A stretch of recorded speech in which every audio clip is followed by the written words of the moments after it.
ఆర్ఆర్బీఏఎల్పీ కోసం Sridhar's CCE November 30 free talent test. Qualify అయ్యి 1000 మందికి ఫ్రీ కోచింగ్. ఈ వీడియోలో world's most powerful prayer, healing prayer Ho'oponopono గురించి తెలుసుకుందాం. ఓకేనా? చూడండి, ఇది డాక్టర్ జో విటాలే. ఈయన వరల్డ్ వైడ్ మొత్తం అంతా కూడా ఈ ప్రేయర్ని పాపులర్ చేశాడు. ఇది ఏన్షియంట్ హవాయిన్ ప్రేయర్. ఒక స్టోరీ చెప్తాను దీని గురించి, రియల్ స్టోరీ, ట్రూ స్టోరీ. చూడండి, డాక్టర్ జో విటాలే ఈ హీలింగ్ గురించి అంతా కూడా తెలుసుకునే టైంలో ఆయన ఎరాలో ఒక స్టోరీ విన్నాడు తన ఫ్రెండ్ దగ్గర నుంచి. ఆ స్టోరీ వినిన తర్వాత ఈయనకి మైండ్ బ్లో అయిపోయింది. ఏంటంటే, ఒక సైకాటిక్ వార్డులో చాలామంది ప్రిజనర్స్ అంతా ఉన్నారు. వాళ్ళంతా కూడా mentally ill patients and also emotionally instability and also ఎన్నో క్రైమ్స్ అంతా కూడా చేస్తున్నారు. అండ్ ఆల్సో చాలా కోపంతో విపరీతంగా ఉంటారనమాట వాళ్ళంతా కూడా. సో అక్కడికి చాలామంది సైకాట్రిస్ట్ అంతా కూడా వాళ్ళని ట్రీట్ చేసేదానికి వస్తూ ఉంటారు. కానీ వచ్చిన సైకాట్రిస్ట్ అంతా కూడా వాళ్ళ యొక్క బిహేవియర్ని చూసి అప్సెట్ అయిపోయి, డిసప్పాయింట్ అయిపోయి పారిపోతూ ఉంటారు. ఇది కాన్స్టెంట్గా ఇది ఒక లూప్ లాగా జరుగుతూ ఉంది. రావడం సైకాట్రిస్టులు వాళ్ళు ట్రీట్ చేయాలని చెప్పి ఏదో ఒక ఉత్సాహంతో రావడం, ఆ తర్వాత వాళ్ళు చేసే ఆగిత్యాలంతా కూడా చూసి భయపడిపోయి అక్కడి నుంచి పారిపోతూ ఉండడం. ఈ విధంగా జరుగుతూ ఉంటే ఆ సైకాట్రిక్ వార్డ్ మేనేజర్స్ అంతా కూడా ఏం చేశారంటే, ఇంకెవరైనా పిలిస్తే బాగుండని చెప్పి ఒక ఆయనకి ఫోన్ చేస్తారు. ఆయన పేరే డాక్టర్ హ్యూలన్. ఆయనకి ఫోన్ చేసి, ఇదిలాగా మీరు రావాలండి, ఇక్కడ చాలా ఇబ్బందిగా ఉంది మాకు అని చెప్తే, ఆయన ఫోన్లో ఏం చెప్తాడంటే, వస్తున్నా అంటాడు. బట్ వన్ కండిషన్ ఏంటంటే, మిగతా వాళ్ళలాగా నేను ట్రీట్ చేయను, నాది ఒక సపరేట్గా ఉంటుంది, నేను ఎవరితో కూడా ఇంటరాక్ట్ అవ్వను అని చెప్పి చెప్తాడు. దానికి మీరు ఒప్పుకుంటే మాత్రమే నేను వస్తానని చెప్పి, నా మెథడ్ అంతా కూడా సపరేట్గా ఉంటుంది, డిఫరెంట్గా ఉంటుంది, నా ప్రకారం నేను చేసుకోవాల్సి వస్తుంది, నన్ను ఎవరు కూడా డిస్టర్బ్ చేయకూడదు అన్నట్టుగా చెప్తాడనమాట. ఒక కండిషన్ పెడతాడు. అక్కడ ఉన్న వాళ్ళంతా కూడా, ఆ మేనేజ్మెంట్ అంతా కూడా, ఏంటి ఈయన ఎలా మాట్లాడుతున్నాడు, అసలు ఏం మాట్లాడకుండా, ఏం పేషెంట్స్ అంతా కూడా ఏం ట్రీట్ చేయకుండా, వాళ్ళని ఏం తెలుసుకోకుండా, వాళ్ళకి విషయాలంతా కూడా ఏ విధంగా వాళ్ళంతా కూడా ఏ విధంగా వాళ్ళంతా కూడా హీల్ చేస్తాడని చెప్పి ఒక కన్ఫ్యూజన్లో ఉన్నారు. ఆ తర్వాత ఒప్పుకుంటారనమాట, ఇంకా వేరే ఆప్షన్ లేదు కాబట్టి. ఆ తర్వాత డాక్టర్ హ్యూలెన్ వస్తాడు. వచ్చి అక్కడ మొత్తం సీన్స్ అంతా కూడా చూస్తాడు. అందరినీ కూడా ఒకసారి చూస్తాడు. చూసిన తర్వాత వాళ్ళని ఎవరిని కూడా కన్సల్ట్ అవ్వడం అనమాట. డైలీ వస్తాడు, వాళ్ళ యొక్క ఫైల్స్ అంతా కూడా తీసుకుంటాడు. ఆ ఫైల్స్ అంతా కూడా ఒక్కొక్కటి చదువుతూ వస్తాడు. చదివేటప్పుడు బాగా వినండి, చదివేటప్పుడు ఆయనకి ఏ రకమైన ఎమోషన్స్ అంతా వస్తుందో ఆయన యొక్క బాడీలో, ఆ ఎమోషన్స్ని జస్ట్ హీల్ చేస్తాడు. ఓకే, హీల్ చేసుకొని గమ్మున వెళ్ళిపోతాడు. ఆ ఎమోషన్స్ అంతా కూడా క్లియర్ చేస్తాడు, వెళ్ళిపోతాడు. ఒక ఫైల్ చదువుతాడు, ఒక విపరీతంగా కోపమో, బాధో, ఏడుపో ఏదో వస్తుంది, ఆ ఎమోషన్ని అతని శరీరంలో ఆయన హీల్ చేసుకుంటాడు అనమాట, ఆయన మనసులో. అట్లాగే జరుగుతూ ఉందన్నమాట. ఆ తర్వాత ఒక 4 yearsలో ఏం జరిగింది తెలుసా? 4 years కంటే కూడా తక్కువే. మొత్తం పేషెంట్స్ అంతా కూడా కంప్లీట్గా హీల్ అయిపోయారు. అందరూ కూడా వాళ్ళ ఇళ్ళకి వెళ్ళిపోయారు అనమాట. ఆ వార్డ్ అంతా కూడా కంప్లీట్గా క్లోజ్ చేశారు. ఎప్పుడైతే ఈ స్టోరీ డాక్టర్ జో విటాలే తెలుసుకున్నాడో, విన్నాడో, ఆయనకి మైండ్ పోయిందనమాట. అప్పుడు హంబుల్గా డాక్టర్ హ్యూలెన్ కలుస్తాడనమాట. డాక్టర్ హ్యూలెన్ క్లియర్గా, సింపుల్గా, ఆయన హంబుల్ మ్యాన్, ఎవరైతే క్లియర్ చేశాడో ఇవన్నీ కూడా ఆయన హంబుల్ మ్యాన్. ఆయన నీట్గా చెప్తారనమాట, ఇది జరిగింది అనేసి అని చెప్తారనమాట. ఆయనకి ఇంకా మైండ్ బ్లో అవుతుంది. ఆ తర్వాత ఆయనకి జీరో లిమిట్స్ అనే పుస్తకం కూడా రాశారు. ఆ తర్వాత హోప్నోప్నో అంతా కూడా వరల్డ్ వైడ్ ఫేమస్ చేశాడు. ఓకే, మోస్ట్ పవర్ఫుల్ ప్రేయర్ కాబట్టి, బాగా ఉపయోగపడుతుంది కాబట్టి. చూడండి, అదేంటంటే, అది ఏన్షియంట్ హవాయిన్ ప్రేయర్ అని చెప్పాను కదా. ఏన్షియంట్ హవాయిన్ పీపుల్ అంతా కూడా ఫర్గివ్నెస్ ప్రేయర్గా దాన్ని యూజ్ చేస్తూ ఉంటారు. అంటే క్షమించుకోవడం. అంటే వాళ్ళని వాళ్ళు క్షమించుకుంటే, వాళ్ళ లోపల ఉన్న ఎమోషన్స్ అంతా వాళ్ళు క్లియర్ చేసుకుంటా వస్తే ఆటోమేటిక్ ఈ ప్రపంచాన్ని అంతా కూడా క్షమించేసినట్టు, ఈ ప్రపంచం అంతా కూడా కంప్లీట్గా హీల్ అయినట్టు వాళ్ళ యొక్క బిలీఫ్ అనమాట. అది ప్రేయర్. ఓకేనా?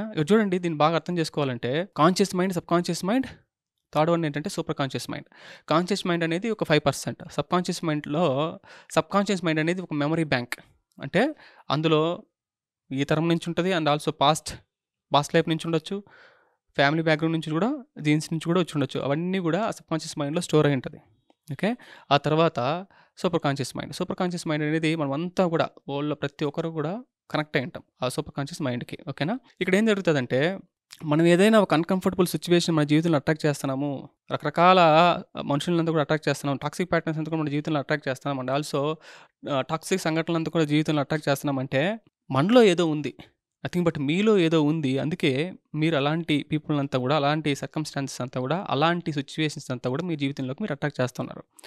ఓకే, ఎప్పుడైతే దాన్ని మీరు హీల్ చేస్తూ వస్తారో, ఆటోమేటిక్గా బయట సిచ్యువేషన్స్ అంతా కూడా మారుతూ ఉంటాయి. చాలామంది అనుకునేది ఏంటంటే, ఎందుకు జరుగుతుంది బయట సిచ్యువేషన్స్ అంతా, నాకు సంబంధమే లేదని చెప్పి చెప్తూ ఉంటారు. బట్ హోప్నోప్నో ప్రేయర్లో మొదటి కండిషన్ ఏంటో తెలుసా? I am 100% responsible for my life అంటే you are 100% responsible for your life. You have to take 100% responsibility for your life. మీ జీవితానికి మీరే బాధ్యత. మీ జీవితంలో అట్రాక్ట్ చేసే సంఘటనలకు కావచ్చు, పీపుల్కి కావచ్చు, సిచ్యువేషన్స్కి అంతా కూడా మీరే బాధ్యత. మీ నుంచే మొదలవుతుందని చెప్పి మొదటి కండిషన్. ఓకేనా? చూడండి, మనమంతా పుట్టినప్పుడు మొత్తం వైట్ క్యాన్వాస్, అంటే నథింగ్ బట్ ఒక వైట్ బోర్డ్ లాగా అనమాట. ఏముండదు దాంట్లో. ఓకే. ఆ తర్వాత ఆ వైట్ బోర్డ్కి ఒక డైమండ్ లాగా అనుకోండి. ఆ వైట్ బోర్డ్ పైన లాట్ ఆఫ్ ఇంప్రింట్స్ అనమాట. చెత్త చెదరం అంతా కూడా పైన పడిపోయి ఆ తర్వాత ఆ వైట్ బోర్డ్ అనేది బ్లాక్ బోర్డ్ అయిపోయింది. ఓకే, మట్టి బోర్డ్ అయిపోయింది. రాయలేకపోతున్నాం, యూస్ కావట్లేదు అసలు. అదే రకంగానే ఆ ఇంప్రింట్స్ ఏదైతే ఉందో దాన్ని అంతా కూడా కంప్లీట్గా హీల్ చేసుకుంటా క్లియర్ చేస్తా డట్ని అంతా కూడా క్లియర్ చేస్తా, ఆ మురికిని అంతా కూడా క్లియర్ చేస్తా వస్తే స్లోగా లోపల డైమండ్ అనేది మనకు కనబడుతుంది. అది వెలుతురుగా ఉంటుంది. ఓకే, ప్రకాశవంతంగా మెరుస్తూ ఉంటుంది. అదేవిధంగా బోర్డ్ అనేది మొత్తం కంప్లీట్గా వైట్ అయిపోతుంది. ఆ తర్వాత మనం యూజ్ చేసుకోవచ్చు. ఓకేనా? అర్థమవుతుందా? చూడండి, ఈ ప్రాసెస్లో యూనివర్స్ ఏం చేస్తుంటో తెలుసా? మీరు మళ్ళీ డైమండ్గా మారేదానికి రకరకాల సిచ్యువేషన్స్ని, పీపుల్ని, సర్కమ్స్టాన్సెస్ అంతా కూడా మీ జీవితంలో పెడతా ఉంటుంది. ఎందుకు? మీరు అప్పుడే కదా మీ లోపల చెత్త ఉందని మీకు అర్థమవుతుంది. అప్పుడే కదా మీ లోపల లాట్ ఆఫ్ ఇన్ఫ్లుయెన్స్ అంతా కూడా ఉంది, దాని అంతా కూడా ఆ మెమరీ అంతా కూడా క్లియర్ చేసుకుంటూ రావాలి అని తెలుస్తుంది మీకు.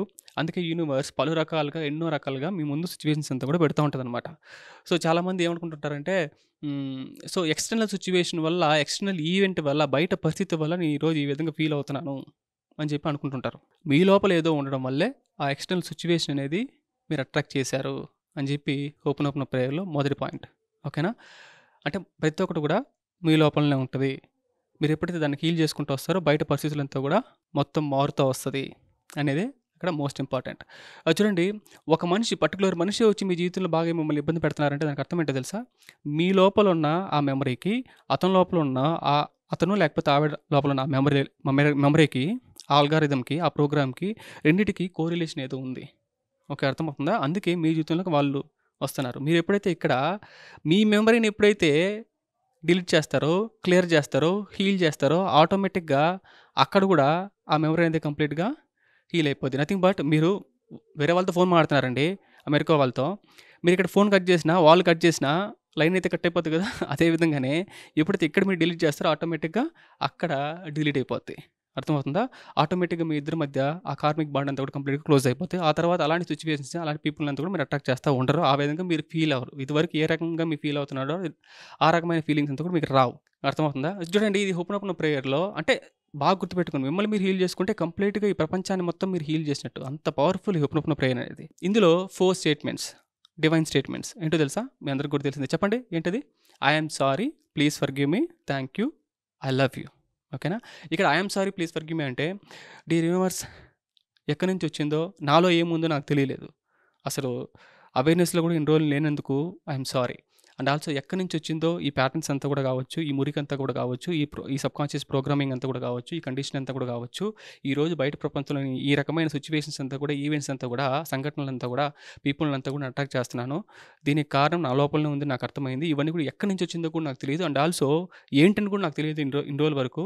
ఐఎమ్ సారీ, ప్లీజ్ ఫర్గివ్ మీ. ఆ 2 స్టేట్మెంట్స్ ఒకటే. ఓకేనా? ఎక్కడి నుంచి వచ్చిందో తెలియదు, అండ్ ఆల్సో ఏముందో కూడా తెలియదు అనే దానికి I'm sorry, please forgive me. First statement ఏంటంటే, I take 100% responsibility for my life. నా జీవితానికి నేనే 100% బాధ్యుణ్ణి అని చెప్పి. ఓకేనా? ఆ తర్వాత థ్యాంక్ యూ. నా లోపల ఏదైతే ఉందో నాకు తెలియదు, అండ్ ఆల్సో ఎక్కడి నుంచి వచ్చిందో కూడా తెలియదు, అయినా కానీ అది కంప్లీట్గా నా నుంచి వదిలేసి వెళ్ళిపోయినందుకు, ఓకే, నా జీవితం నుంచి వదిలేసి వెళ్ళిపోయినందుకు థ్యాంక్ యూ సో మచ్ అని చెప్పి మీరు డిక్లేర్ చేస్తారు. ఆ తర్వాత ఎదుటి మనిషిలో ఆటోమేటిక్గా మీరు ఎప్పుడైతే మీ నుంచి వదిలేస్తుందో ఆటోమేటిక్గా ఎదుటి మనిషిలో కూడా ఆటోమేటిక్గా క్లియర్ అయిపోతాయి. ఆ తర్వాత మీరు జీవితం ఇప్పుడు ఎలాగుందో అలానే మీరు యాక్సెప్ట్ చేస్తున్నారు, లవ్ చేస్తున్నారు. ఐ లవ్ యూ అంటే ఐ లవ్ దిస్ లైఫ్ అని చెప్పి. ఓకేనా? అర్థమవుతుందా? ఎప్పుడైతే ఈ స్టేట్మెంట్స్ని తరచుగా, ఈ 4 స్టేట్మెంట్స్ని తరచుగా రిపీట్ చేస్తూ వస్తారో స్లోగా మీ లోపల ఉన్న క్లటర్ అంతా కూడా కంప్లీట్గా హీల్ అయిపోద్ది. అర్థమవుతుందా? ఇక్కడ ఏం జరుగుతుందంటే, ఇక్కడ సూపర్ కాన్షియస్ మైండ్లో నుంచి సబ్ కాన్షియస్ మైండ్లోకి ఆ ఎనర్జీ అంతా కూడా వెళ్ళి కంప్లీట్గా ఆ లోపల ఉన్న క్లటర్ని అంతా కూడా కంప్లీట్గా క్లీన్ చేస్తూ వస్తుంది అనమాట. ఇక్కడ మీరు ఎదుటి మనిషికి చెప్పట్లా, ఆ పరిస్థితికి చెప్పట్లా, మీరు జస్ట్ డివైన్‌కి చెప్తున్నారు. సూపర్ కాన్షియస్ మైండ్‌కి చెప్తున్నారు. సూపర్ కాన్షియస్ మైండ్‌లో నుంచి ఎనర్జీ అంతా కూడా వచ్చి ఇదంతా కూడా కంప్లీట్‌గా మీ యొక్క సబ్‌కాన్షియస్ మైండ్‌లోని ఇన్ఫ్లుయెన్స్ అంతా కూడా కంప్లీట్‌గా క్లియర్ చేస్తా వస్తది. అర్థమవుతుందా? అది చూడండి, మీరు గుర్తుపెట్టుకోవాల్సింది ఏందంటే, మీరు ఒక సిట్యుయేషన్‌కో, లేకపోతే ఒక మనిషి అడిగిన మాటకో, లేకపోతే ఆ మనిషి బిహేవియర్‌కో మీరు ఫీల్ అవ్వట్లా. మిమ్మల్ని సిట్యుయేషన్ ఎప్పుడు ఫీల్ చేయదు. సిట్యుయేషన్ వల్ల మీరు ఆ విధంగా ఫీల్ అవ్వరు. మీరు సిట్యుయేషన్ ఏ విధంగా పర్సీవ్ చేశారు అనే దాని మీద మీ ఫీలింగ్ అనేది ఆధారపడి ఉంటది. అంటే మీరు ఒక సిట్యుయేషన్‌ని ఏ విధంగా గ్రహించారనే దాని మీద మీ ఫీలింగ్ అనేది ఆధారపడి ఉంటది. మీరేమనుకుంటారు? ఆ మనిషి ఆ విధంగా మాట్లాడడం వల్ల, ఆ మనిషి ఆ విధంగా బిహేవ్ చేసిన వల్ల, ఆ సిట్యుయేషన్ నేను ఎదుర్కోవడం వల్ల నేను ఈ విధంగా ఫీల్ అవుతున్నాను, కోపపడుతున్నాను, బాధపడుతున్నాను, ఏడుస్తున్నాను అని చెప్పి మీరు అనొచ్చు. కానీ అది కాదు. ఆ సిట్యుయేషన్‌కి, ఆ ఈవెంట్‌కి, ఆ మనిషి యొక్క బిహేవియర్‌కి, ఆ మనిషి యొక్క మాటకి మీరు ఏ విధంగా దాన్ని పర్సీవ్ చేశారు, ఏ విధంగా గ్రహించారు అంటే సింపుల్‌గా ఏ విధంగా అర్థం చేసుకున్నారు అనే దాన్ని బట్టి మీ యొక్క ఫీలింగ్స్ అంతా కూడా ఆధారపడి ఉంటది. సపోజ్ మీ యొక్క లైఫ్ పార్ట్నర్ అరిచిందనుకుందాం. ఓకే. మీ మీద. మీరేమంటారు? మీరు బాధపడతారు. వేరే వాళ్ళకంతా కూడా అదేమనిపించదు. ఓకే. పక్కన వాళ్ళకంతా కూడా ఏమనిపించదు. ఎందుకంటే వాళ్ళ భార్య కదా మీ భార్య.